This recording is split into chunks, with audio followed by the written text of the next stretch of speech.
Kay kala roisted shisha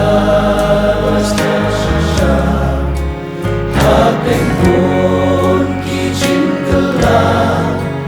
Ombang putrai dan mor Jintin kipril puyane ban syuko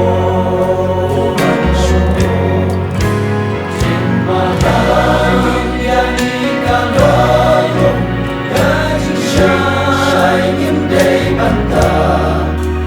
Tungin sumario bagilong syarapalata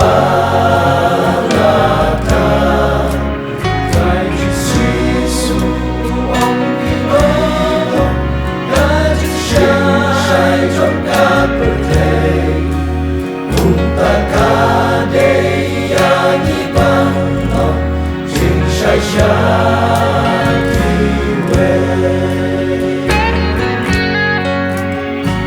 Saitan uyayane Bantang cincai jomni Kakadu bangin stotoni Yogi Iskobet bang iskobyan